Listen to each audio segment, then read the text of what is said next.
Assalamualaikum warahmatullahi wabarakatuh. Pada video kali ini kita akan membahas mengenai materi lahirnya Orde Baru. Materi mengenai lahirnya Orde Baru ini bisa kalian dapatkan ketika kalian duduk di kelas 9 untuk mata pelajaran IPS dan juga kelas 12 untuk mata pelajaran sejarah. Mari langsung saja kita bahas materi mengenai lahirnya Orde Baru secara ringkas, lugas, dan semoga jelas. Garis besar kronologi lahirnya Orde Baru itu diawali dari adanya peristiwa G30 SPKI, kemudian dilanjutkan dengan Tri Tuntutan Rakyat atau Tritura, kemudian dikeluarkannya Super Semar, kemudian yang terakhir adalah Sidang Istimewa MPRS. Yang pertama adalah G30 SPKI, Gerakan 30 September yang dilakukan oleh PKI. Terjadi pada tanggal 30 September atau 1 Oktober 1965. Peristiwanya berupa penculikan dan pembunuhan terhadap perwira Angkatan Darat yang dilakukan oleh PKI. Hal ini tidak bisa dilepaskan adanya persaingan politik antara PKI dengan Angkatan Darat untuk memperebutkan pengaruh terhadap Presiden Soekarno. Pemimpin dari peristiwa G30 PKI adalah Kolonel Untung. Kolonel Untung Sutopo itu kemudian juga menguasai RRI dan gedung telekomunikasi, kemudian menyiarkan bahwa PKI melakukan penangkapan terhadap Dewan Jenderal. Saat itu PKI menghembuskan isu adanya Dewan Jenderal, yakni jenderal-jenderal yang hendak menggulingkan pemerintahan Presiden Soekarno. Kemudian melalui siaran dari RRI tersebut, Kolonel Untung juga mengumumkan pembentukan Dewan Revolusi. Ini merupakan korban dari peristiwa G30 SPKI yang mana terjadi di dua tempat, yakni di Jakarta dan di Yogyakarta. Dari pihak sipil ada Ade Irma Nasution yang merupakan anak dari Jenderal A.H. Nasution. Jenderal A.H. Nasution pada saat itu juga termasuk target, akan tetapi dapat melarikan diri. Sayangnya anaknya menjadi korban.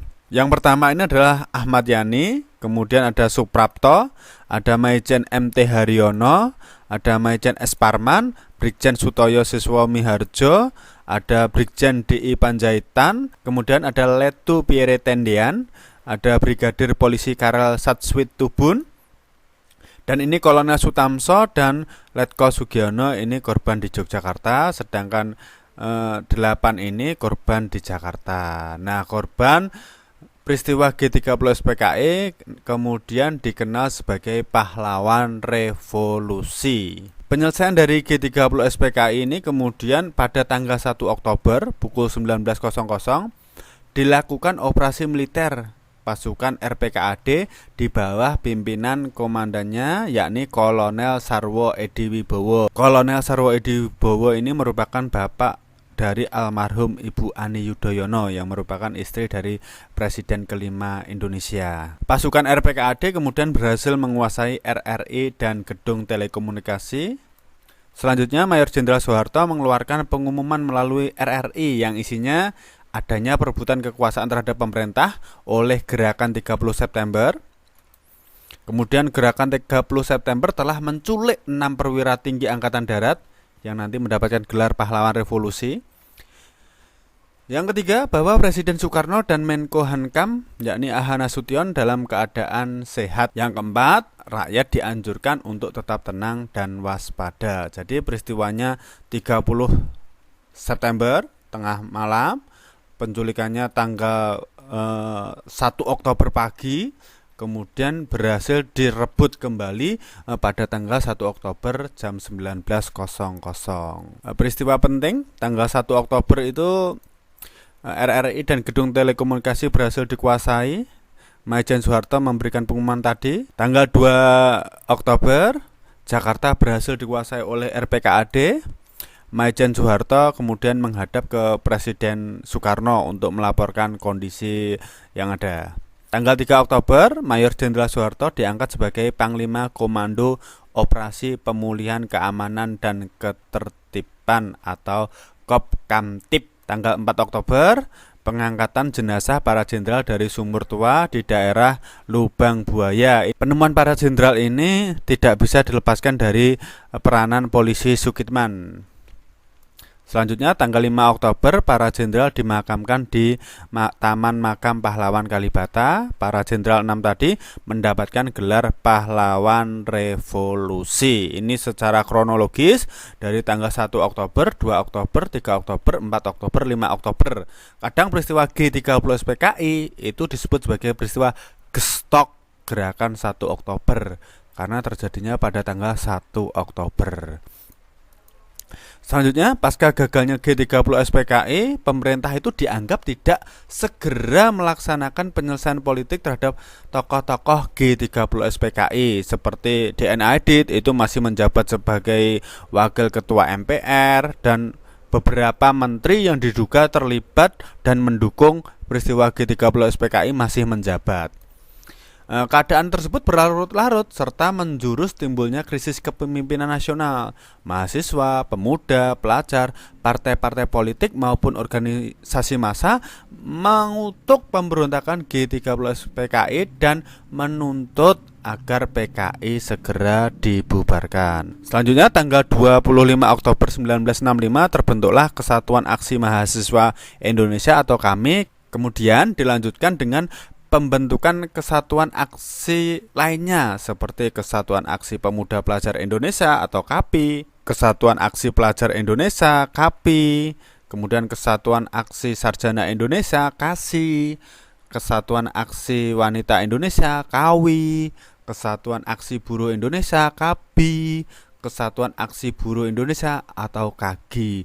Nah, kesatuan-kesatuan ini nanti kemudian bersatu menjadi satu, yakni Front Pancasila. Pada tanggal 12 Januari 1966, kesatuan-kesatuan aksi mengajukan Tri Tuntutan Rakyat atau Tritura, yang isinya pertama adalah bubarkan PKI dan ormas-ormasnya, kedua bersihkan kabinet Dwi Kora dari unsur-unsur PKI, yang ketiga turunkan harga barang atau perbaikan ekonomi. Setelah peristiwa G30 SPKI itu, Presiden Soekarno dianggap kurang tegas dalam mengambil tindakan. Tanggal 22 Februari 1966, Presiden Soekarno mengadakan perombakan kabinet Dwi Kora dengan nama Kabinet Dwi Kora yang disempurnakan atau Kabinet 100 Menteri karena menterinya sangat banyak sekali, makanya dikenal dengan Kabinet 100 Menteri. Tanggal 24 Februari ketika akan dilantik kabinetnya, terjadi demo besar-besaran di Jakarta yang mengakibatkan terjadinya bentrokan antara demonstran dengan aparat yang menyebabkan jatuhnya korban dari mahasiswa, ini mahasiswa UI Arif Rahman Hakim meninggal dunia akibat terkena tembakan dari aparat.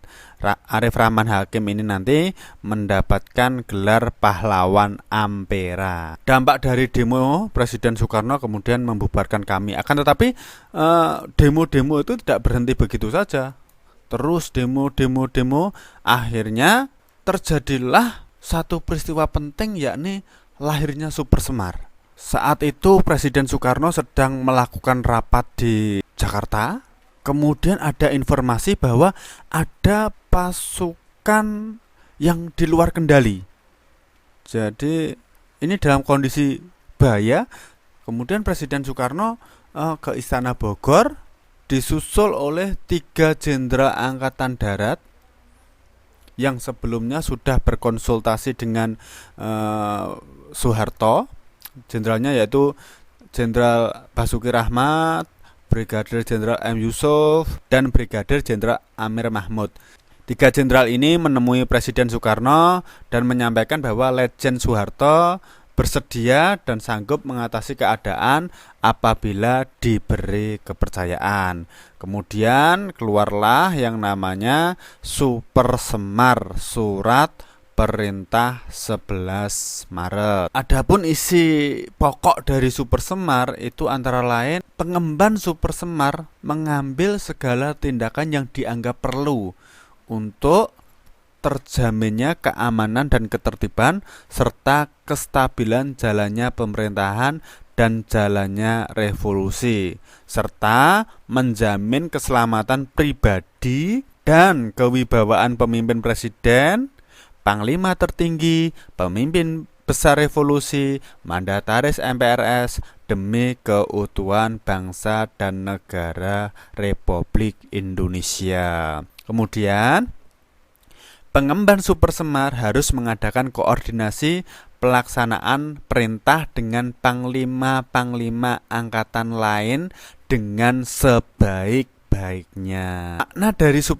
isi dari Supersemar lainnya, pengemban Supersemar supaya melaporkan segala sesuatu yang bersangkutan dalam tugas dan tanggung jawabnya seperti tersebut di atas. Ini Pak Harto diangkat sebagai pengemban Supersemar. Adapun tindakan dari Soeharto sebagai pengemban Supersemar antara lain tanggal 12 Maret 1966 membubarkan PKI dan ormas-ormasnya. Adapun ormas dari PKI antara lain Gerwani untuk organisasi wanita PKI, ada BTI, Barisan Tani Indonesia, ada Lekra dalam bidang kebudayaan, ada Sopsi dalam bidang buruh, itu dibubarkan. Kemudian menangkap menteri yang terlibat atau mendukung G30 PKI serta membersihkan MPRS dan lembaga lain dari unsur PKI. Ini merupakan tindakan Soeharto sebagai pengemban Supersemar. Selanjutnya sidang MPRS. MPRS melakukan sidang pada tanggal 20 Juni sampai 5 Juli 1966 dipimpin oleh Aha Nasution, salah satu jenderal yang merupakan target penculikan akan tetapi berhasil meloloskan diri. Adapun pidato pertanggungjawaban Presiden Soekarno pada saat sidang MPRS yang berjudul Nawaksara itu ditolak oleh MPRS, walaupun nanti sudah dilengkapi dengan pidato pelengkap Nawaksara, tapi tetap ditolak oleh MPRS. Hasil sidang MPRS kemudian melahirkan beberapa TAP MPRS yang sangat penting. Yang pertama adalah TAP nomor 9 yang berisi pengukuhan pengemban Supersemar, TAP nomor 10 berisi pengukuhan kedudukan MPRS, kemudian TAP nomor 11 menetapkan penyelenggaraan pemilu paling lambat tanggal 5 Juli 1968. TAP nomor 13 pemberian kekuasaan kepada Jenderal Soeharto untuk membentuk Kabinet Ampera. TAP nomor 18 berisi pencabutan TAP nomor 3 MPRS tahun 1963 yang berisi pengangkatan Soekarno sebagai presiden seumur hidup. Kemudian TAP nomor 25 ini yang sangat penting yang sampai sekarang menimbulkan polemik, yakni TAP berisi pengukuhan atas pembubaran PKI dan ormas-ormasnya serta melarang penyebaran ajaran Marxisme dan komunisme di Indonesia. Jadi kalian perlu ingat mengenai TAP nomor 25 ini yang sering keluar. Kemudian TAP MPRS nomor 29 tentang pahlawan Ampera serta TAP MPRS nomor 30 tentang pencabutan bintang Mahaputra kelas 3 dari DNIDIT. Ini merupakan berbagai keputusan penting pada sidang MPRS tahun 1966. Tanggal 26 Juli 1966, Soeharto kemudian membentuk Kabinet Ampera yang nanti terkenal dengan program kerjanya yang bernama Catur Karya. Selanjutnya muncullah dualisme kepemimpinan nasional. Presiden yang sah adalah Presiden Soekarno, sedangkan yang menjalankan pemerintahan adalah pengemban Supersemar, yakni Lejen Soeharto. Pada tanggal 23 Februari 1967, Presiden Soekarno kemudian mengumumkan penyerahan kekuasaan kepada Jenderal Soeharto. Penyerahan tersebut kemudian dikukuhkan dengan TAP nomor 33 MPRS 1967 dalam sidang istimewa yang mana Jenderal Soeharto kemudian menjadi pejabat Presiden Republik Indonesia. Kemudian pada tanggal 27 Maret 1968 dalam sidang umum kelima MPRS, Soeharto ditetapkan menjadi Presiden Indonesia. Presiden Soeharto merupakan presiden kedua di Indonesia yang kemudian nanti berkuasa sangat lama sekali. Baru nanti berganti pada tahun 1998. Jadi kurang lebih Presiden Soeharto ini berkuasa di Indonesia selama 32 tahun. Demikianlah materi mengenai lahirnya Orde Baru. Semoga bermanfaat. Mohon maaf apabila ada kesalahan. Wassalamualaikum warahmatullahi wabarakatuh.